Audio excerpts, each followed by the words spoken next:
much as you love Coach. Misha Collins. He's my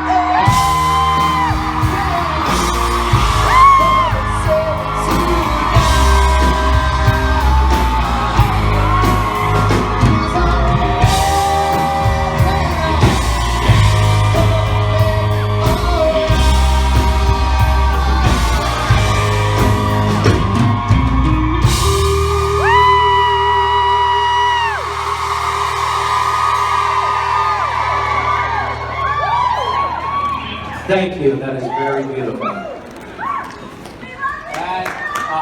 it's good stuff.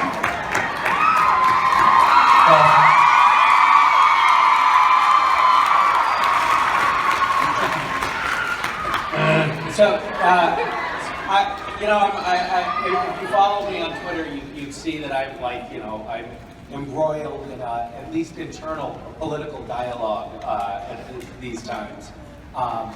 And I'm trying to sort of take my mind off of that to come up on stage here and not talk about recent current events. And so I'm like getting myself, all right, get up there, just be fun, and then you guys put up these signs that make me want to cry immediately. So it really derails the emotional preparation. So shame on you. I feel bad for the one school child who's finishing up an art project and just needs one freaking sheet of orange paper and is going from store to store going, what do you mean you're out of pumpkin? I just need pumpkin orange paper. Yes! We love you! Sorry. We love you! All right, everybody. You get him. Misha Collins, you're stuck with me. Thank you. Do most of you know what that sign is about, or is it like some weird... Okay. For those of you who don't, I'm sorry that you've been inducted into a cult that has no meaning to you. What's that? There's an explanation on the back. Oh, shit. Like a manual. I don't want to take your thing. What if you need toilet paper later? Oh shit. Well, thank you. Wow. Can we give you a button? Yeah, a button. Yeah. I have a bit. Here. I can hand it. Yeah, can you hand it? Here. It's coming. No, Chris. Here. It's a safe button. Nothing bad happens when you press it. Has this button been frisked? Obviously. Thank you. Oh wow, that's lovely. All right, thank you guys. All right.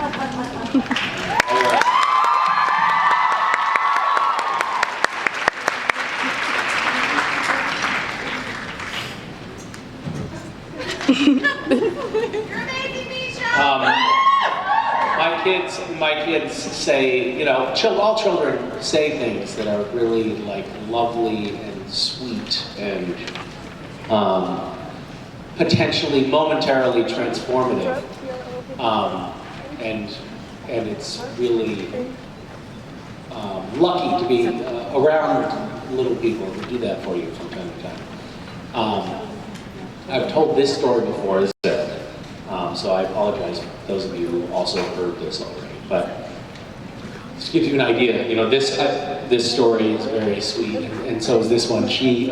We were lying in bed, and no fluoride in it, and apparently, later we looked into it and found out, oh, well, if you use that, it does nothing at all for your teeth. It causes cavities. So he had a bunch of cavities, and so now he insists on flossing. We were like, well, we don't floss. We don't know how to floss, Wes. Can you show us?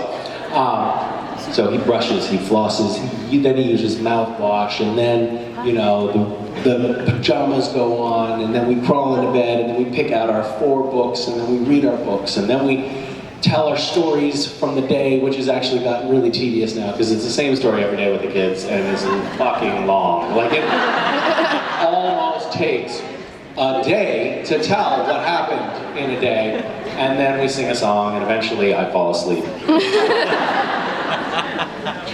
And we were lying in bed, and I And I said, I want you guys to stay my little kids forever. Promise you'll never grow up. And Mason said, no, I am going to grow up. And I said, no, I want you to be my little girl forever. I want you to never, ever, ever grow up. And she said, no, I am going to grow up. And I said, no, I want you to be my little girl forever. I want you to never grow up. And she said, no, I am going to grow up. And I'm going to get old and I'm going to die.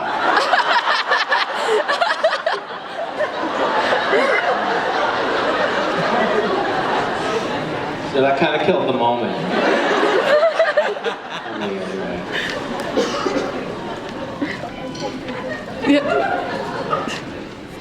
Do we have questions? Throw me a lifeline. Hi, Misha. Hi, how are you? I'm Lauren. Sorry, I'm really nervous and shaky, but... That's right, I'm nervous too. My question is, what was your favorite / the most fun episode to film? Well, that's a good question. It's a little bit complicated because a lot of times I'll be laughing a lot on set, but that's actually because I'm being tortured and it's a response to torture. So I could outwardly look like I was enjoying myself, but really it's a sign of distress and a call for help.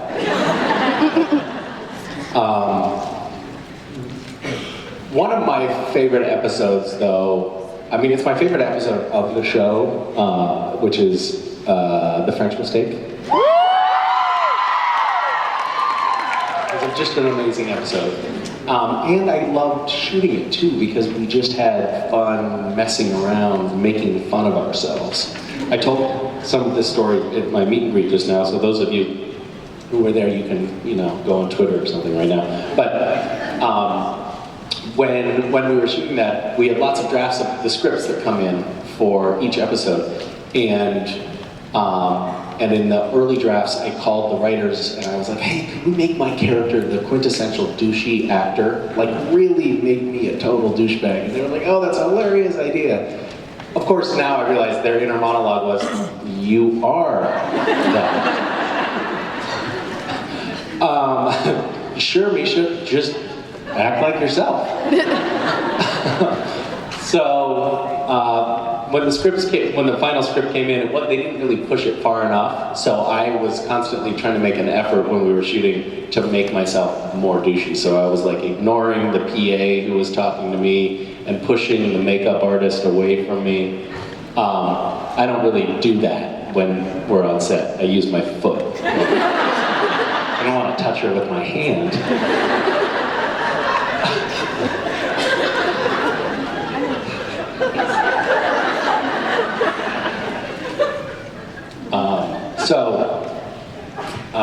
That was a fun episode to shoot because it was like trying to figure out good ways to make fun of, I think we were all trying to find good ways to make fun of ourselves, which is always a fun thing to do.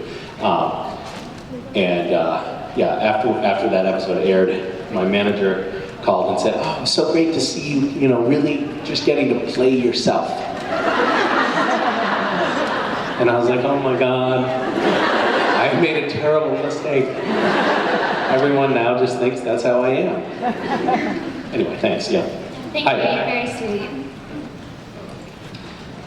First, thank you for all the wonderful things you do to encourage people to make the world a better place.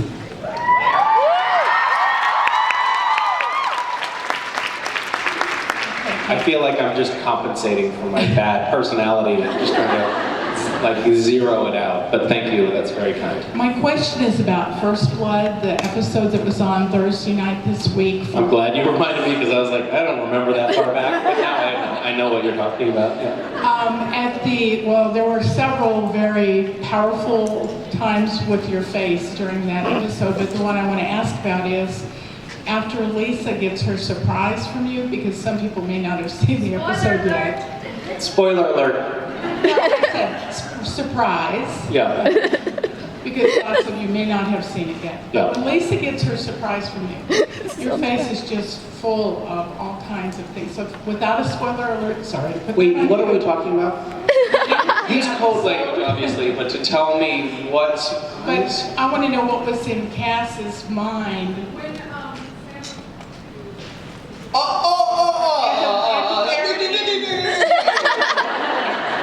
You mean right before everybody died, right? At the Right before she got her surprise? After she got the surprise. Agonizing. Beautiful. Okay, so what was going on? What was going on? Actually, I just had to fart really badly. I remember distinctly we had tacos Good at time lunch. there too. And what was going on there? And it was late at night, and I was like, oh, sorry guys, if I get another take? And the director was like, no, we gotta move on. I was like, oh, but I had to fart. And that's why I got that expression. Spectacular. I actually, that was a night that was tough, because for some reason I had been up, or not, maybe the kids had kept me up or something the night before. We were out there, and it was just like, that night just dragged on forever. So when we finally shot that scene, we had only time for like one take, and we had to get out of there, and it was 5 o'clock in the morning, and everybody was just like so tired. It was one of those nights where it's like cold, A stick very it or cold, you'll and have wet. problems moment. Yeah. So the pain was actually just real pain. Hi. Hi, Misha. My question is, well, Thursday's episode was really, really awesome. You blew it out of the park. And I want to say, when you read the script and found out you would be saving Mary, Sam, and Dean by taking care of Billy, Saving them some lunch, she means, because they were hungry. You'll see in the episode.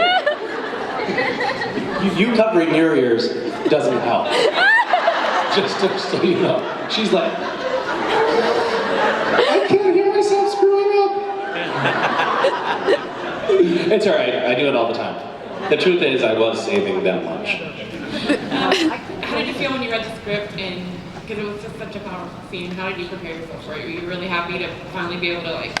Yeah, I mean, you know, I think it's in a show like this that's so full of gripping mythology. There are these moments in the show when there's a chance for like true heroicism, and it's great to have those moments, you know, when they happen. And I don't think we have some iteration of that in most every episode, but it seems like maybe once in every, 7 or 8 episodes, there's one that's like, whoa, that was a big sacrifice that character made to save someone else. And those moments are often chilling, and I love that. I love it when I get to be a part of it. So I was excited about that moment. Thank you. Because it's always like, oh my God, he saved them lunch, Like, what a big deal. What a great thing to do. Hi. Hi, I'm Sasha, and my question is, when you were a kid, were you ever shy? And if you were, how did you overcome it? When I was a kid, was I shy? Are you speaking from personal experience? Yes. Your name is Sasha? Yes. That's my brother's name.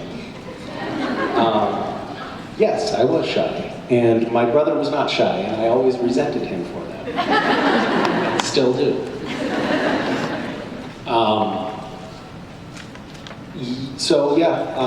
I was shy. That was compounded in my childhood by the fact that we moved around a lot when I was a kid. So we were in a different school every year, sometimes 2 schools in a year. And when you're a kid, I didn't realize it at the time. I just thought when you're a kid, you don't ever really know anybody.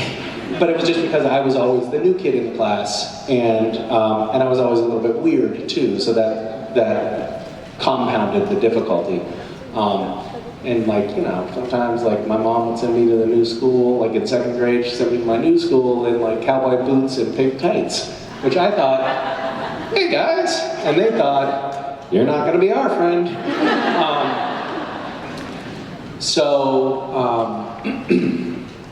I was shy and fairly insecure. I think I'm a little less of both now. But I was shy and insecure, and I think I made up for it by I found that I could clown around and kind of gain people's acceptance and appreciation by being self-deprecating and making jokes. So I use that as a tool to cope with my anxieties. Thank you, by the way, for this therapy session. But it's a I don't know, it's a tough thing. I'm also, I know about myself that I'm an introvert. Like when I have the choice of, do you want to go hang out with people or would you rather sit by yourself in your office? I would rather sit by myself. So I find myself in a very strange dynamic that I've created for myself in my life where I'm forced to confront basically my biggest fear as a matter of course. And it's an interesting karmic situation that I find myself in. But yeah, so I don't know that I totally dealt with that shyness, but I don't think that it's anything to worry about per se. I mean, no, I think it's nice to maybe be somebody who is quiet. And then you get to reserve for just the very special people to get to know you. And, you know, other people, they can just go stuff it.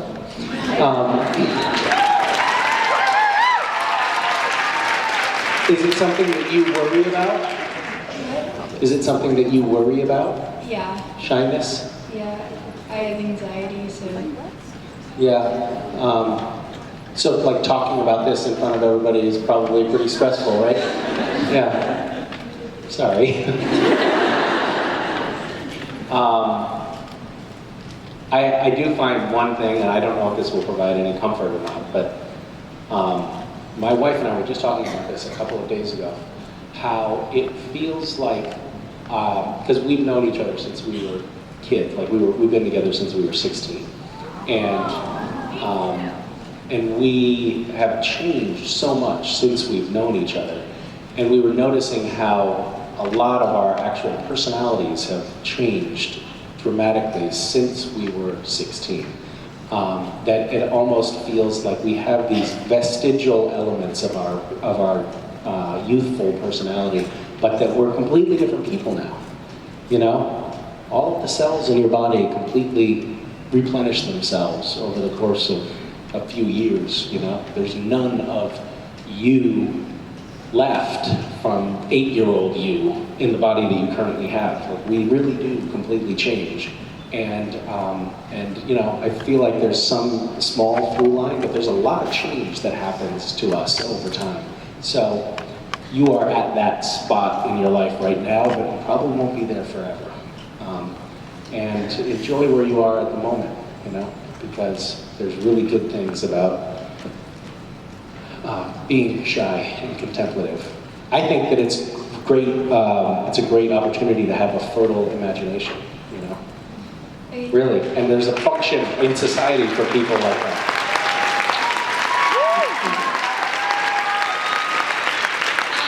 Hi. You realize you have some holes in your jeans? Yeah, Okay. I do. All right. As long as you're aware. My question is, what do you plan on doing after Supernatural? Like, do you think you're going to take a break, or are you going to jump into something big again? After Supernatural? Yes. You mean when the show wraps? Like in many years, hopefully. Well, I mean, obviously I'll be in assisted living at that point.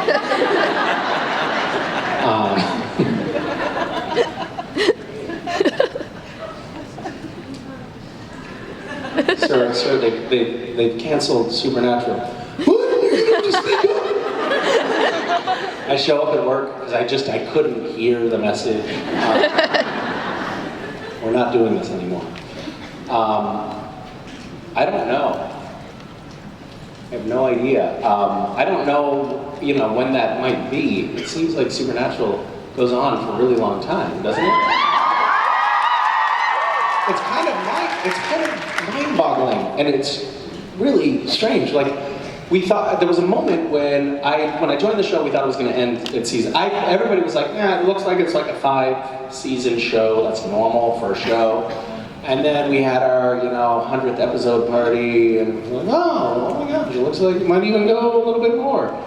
And then 200th episode party. And now we're gonna have probably 300 episode party. Eventually, it's like, when is this thing gonna end? Do you guys realize, so So how many of you, by a show of force, now by a show of hands, how many of you have watched every single episode of Supernatural?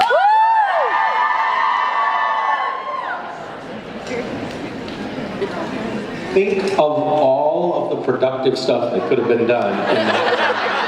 Like the people in this room, if you had just been knitting something instead of watching Supernatural, you probably would be able to wrap the entire country in a scarf. I'm not sure that that's the best measure of productive work, but that's all I could come up with. It's a remarkable thing, and I think that we've weirdly gone from this, oh, I don't know when the show's going to end thing, to like, this is my life, I work on Supernatural, that's all I do. So I have stopped making plans for the future because it seems like the future never comes. Hi. Hi. So I don't know how to really say this. I work at a pizza joint. So I make a lot of pizzas every day, and I identify customers by their pizzas. I was like, oh, there's these 2 pizzas. Oh, that's gonna be tab. So if like I'm making a pizza and I see your order on the screen, what would your order be? Like you, your kids, or your wife? What is a fingerprint? My fingerprint like pizza? Like a specific topping or whatever. I don't know. That's amazing. So what this teaches us that people are creatures of habit. You've learned. People are creatures of habit. You've learned. Yeah. And that they eat a shitload of pizza. Yeah. Also, yeah. 2 things that you've learned about human beings. Yeah. And kids basically run the family, 'cause especially on Halloween, that's our busiest time. Kids run the family? Is Halloween, because the kids are trick-or-treating and they're like, parents are like, okay, I'm not gonna make food, let's just order pizza and take it home or pick it up before trick-or-treating. So what would your order consist of, like what topping or whatever? Well, sometimes in our house we make pizza. Okay. And the kids will put on their own topping. And it's funny that you mentioned Halloween, because we had Halloween candy around and we were making pizza, which is a disgusting combination.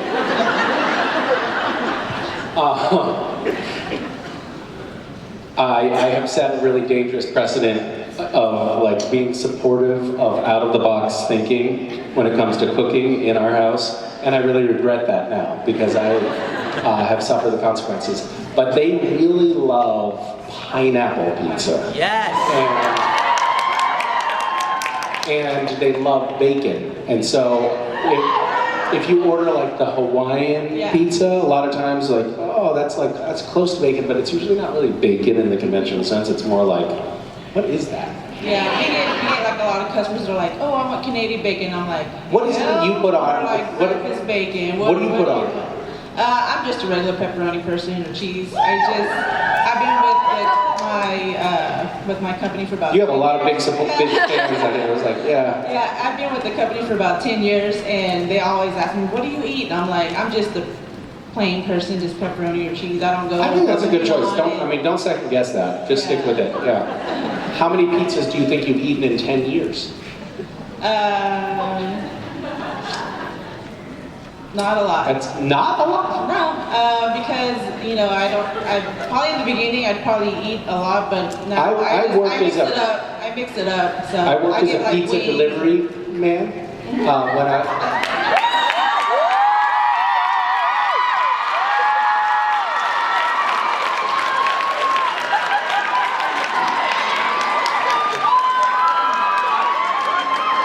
I literally just got blindsided by myself.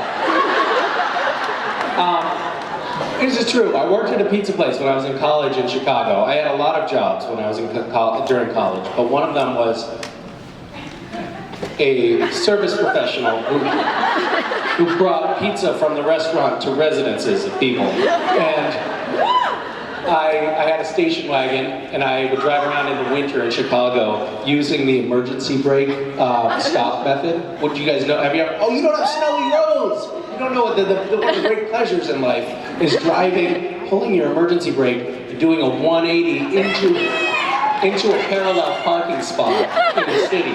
Awesome. And so when you are bringing pizza to people and doing that, it's a lot of fun. But another perk of also working at a pizza restaurant, or at least the one that I worked at, was that the waitresses flirt with you. And when the waitresses flirt with you, and they don't have to put desserts on the ticket to the kitchen, they can just bring the dessert out and bring it directly to the customers. You know what I'm talking about. They can give you free dessert, and you can eat as much, if you're delivering pizza, you can eat as much cheesecake as you want. And so, therefore, in 9 months, you can gain 35 pounds. Which is what I did. Thank you for taking me down memory lane. Hi. Hi. My question is, what is your favorite line of the whole series that you've said, of all 12 seasons from Cats? What's that?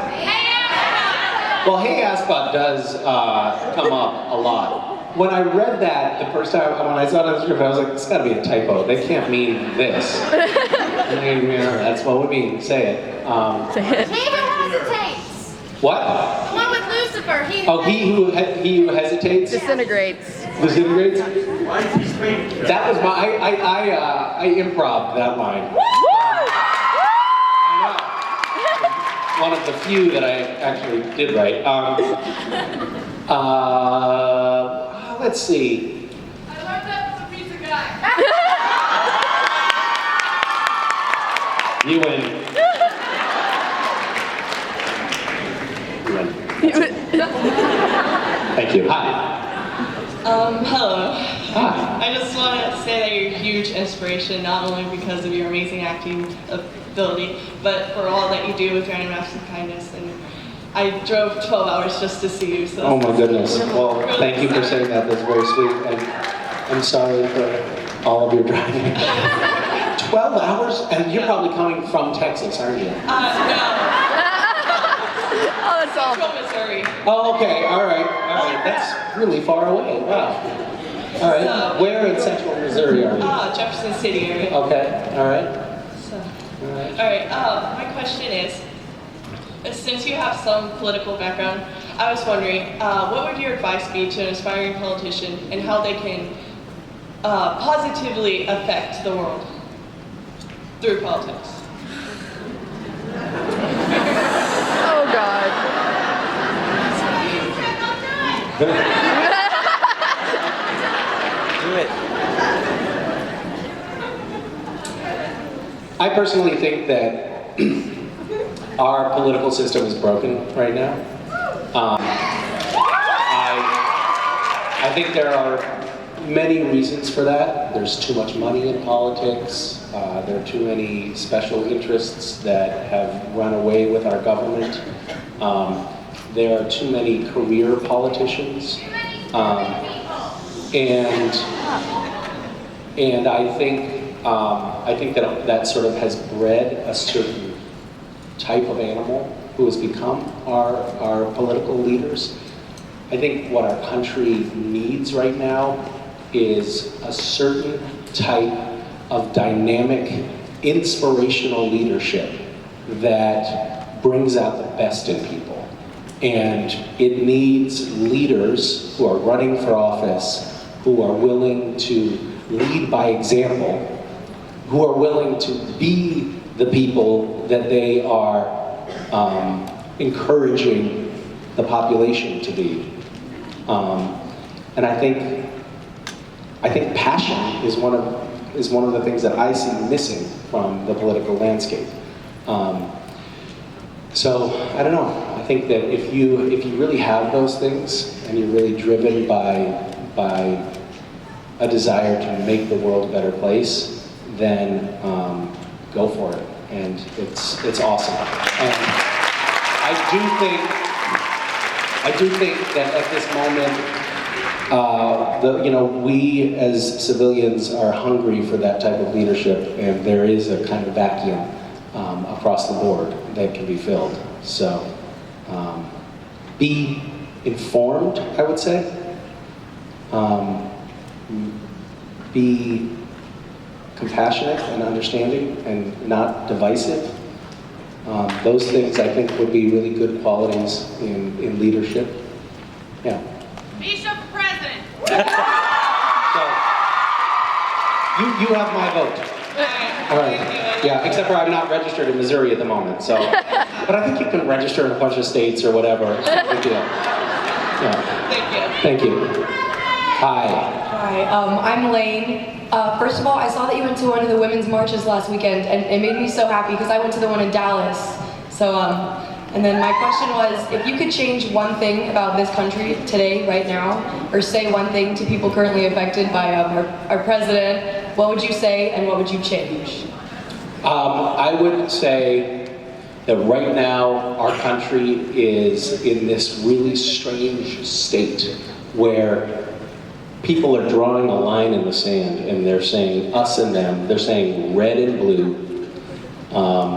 They're saying, you know, the people that live in California are saying, I can't believe those people in the red states voted for Trump, and the people who live in, you know, the middle swath of the country are saying, I can't believe those people on the coast voted for Hillary. And we are not seeing the unifying elements between all of us. We are not seeing that the things that bind us together are so much stronger than the things that divide us. That we have so many more shared interests than things that pull us apart. And yet we are drawing these lines like we're completely different species. So I would change that. I would bring us back. I would say we could just be a country that looks at the unifying forces that bond us together and use that as a great source of strength. We could be so much more powerful as a country, and be such a good influence both domestically and abroad. But as long as we are driving further a wedge between us in this country, then we're dooming ourselves. That is a way to deplete our strength and, you know, take us off the global center stage. It's not a recipe for success. So that's what I would change, I think. Yeah.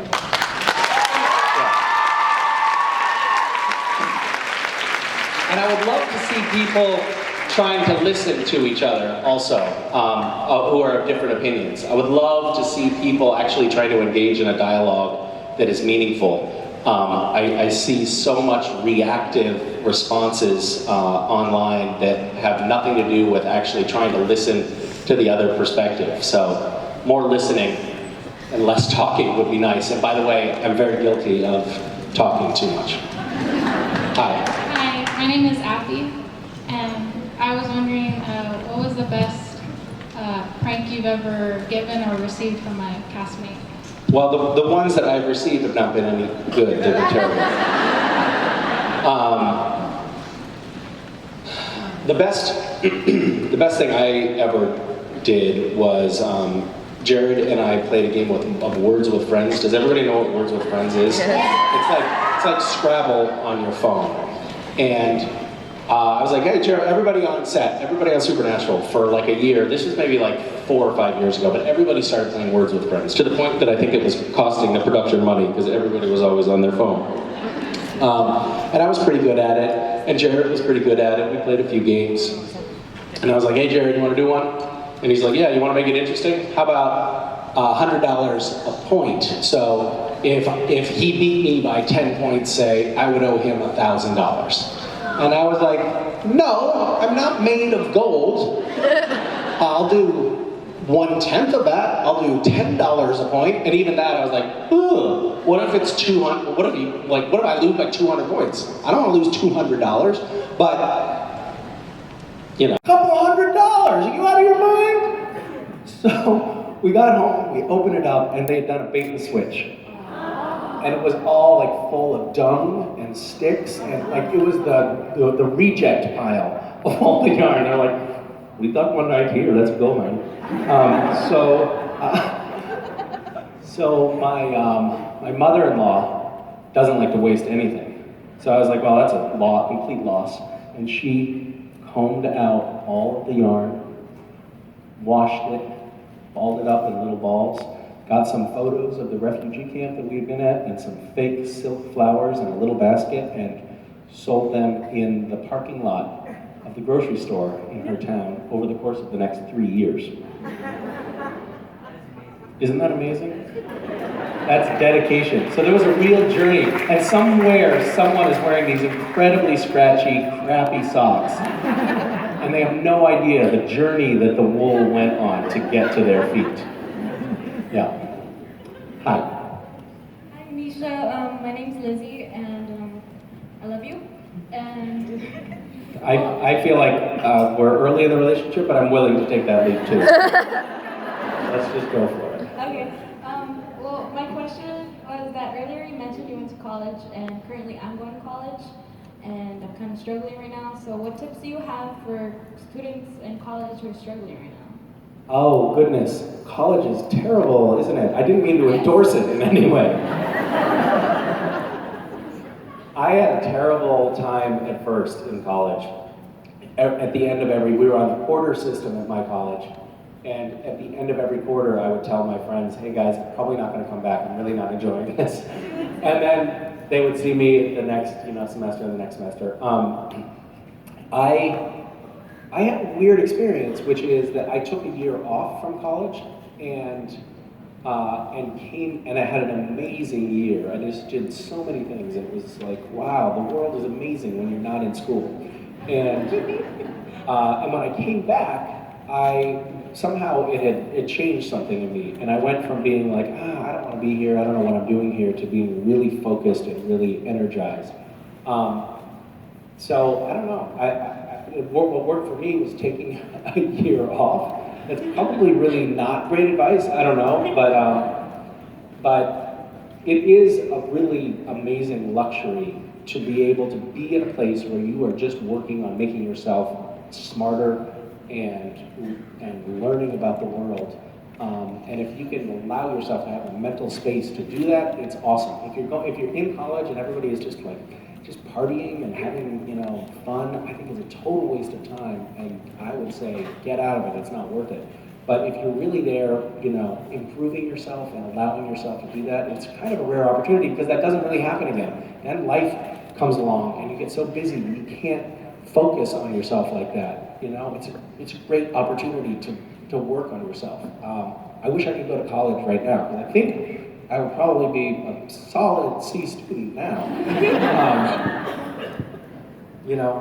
It's funny. I really do think that at college, I think we're better equipped to go to college when we're like 30 than we are when we're 20.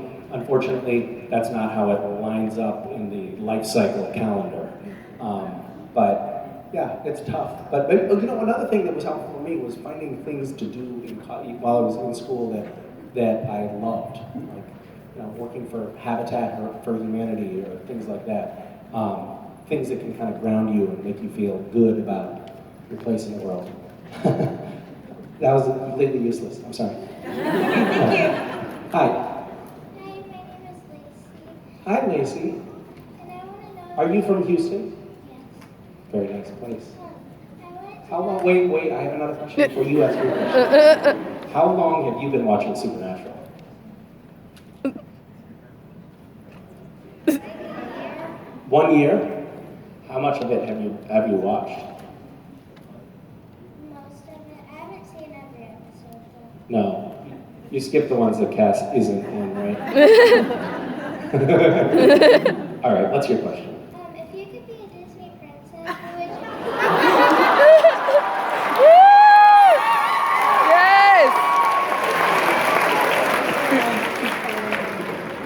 This is going to make me seem really old to you, but I think I would go for Snow White. Did you just think to yourself, loser? What would you be? I think Cinderella. Cinderella? Can I switch my vote? That's better, actually. You're right, Cinderella. I'm with you. I would like that too. Okay. Let's do it. Let's just run away and be Disney princesses together. Forget about all of this.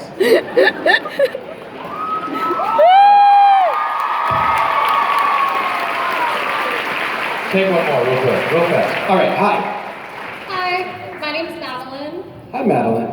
I was just wondering, what is your favorite thing to do in the entire world? I'm not supposed to talk about that. Oh my god. Why can't you talk about Can cooking? I do? About what? Cooking, aren't you? I thought you said knitting, and I was like, oh, spot on. Damn it, you missed it. Okay, so my second favorite thing. What's your favorite thing? Before, just so I can cheat off of you. Obviously watching Supernatural. Oh. Is that really true? Is that what I do? No, is that really true? Or are you just saying that to try to win friends and influence people? Both. Both. Why can't it be true and manipulative?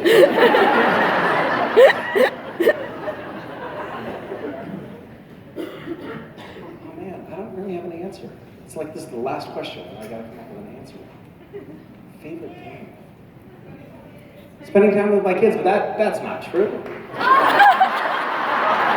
I mean, that would be just manipulative, not manipulative and true.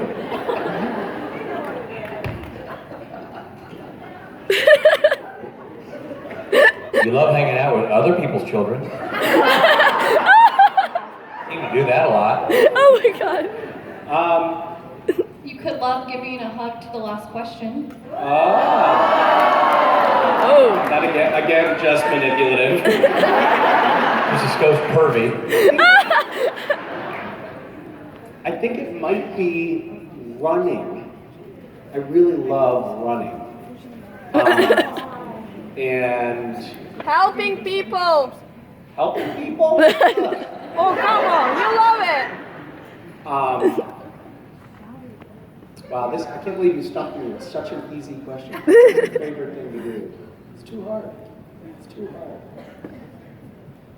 And normally I could do This is stunning. This is the one that got you. I'm looking at Richard like, can you believe this? I just cannot think of anything to say. And he's looking at me like, I am not going to throw you a lifeline. I've never seen you like this, a quivering mass. I'm just genuinely concerned. I mean, what's your name? George Bush. Do you guys have, I mean, what would you do in this situation if you were me? Would you have an I'd lie to the people. You would have gone with the play with my kids thing, huh? No, I think I would have gone with making fruit leather. Because I know how much you love making fruit leather. We've had conversations in the green room that are pretty intense. Like, you know what it's like. We have a band. You know, sometimes there's pretty heavy drinking of carbonated water, and we sit around and we just talk about like just sort of raunchy guy stuff that is like you would never want to be a fly on the wall in there. For example, how you make fruit leather. Which is one thing that I've been imparted on everyone. I was like, hey guys, you know, it's a lot easier than you think. It was raunchy. And delicious. And we laughed, but they were like, oh really, how do you do it? So that's the kind of badass shit that goes down. So yeah, I guess talking smack with the boys in the green room. Yeah, there you go. All right, come here. Go hug the girl. All right, there it is. You survived. Misha Collins, everyone.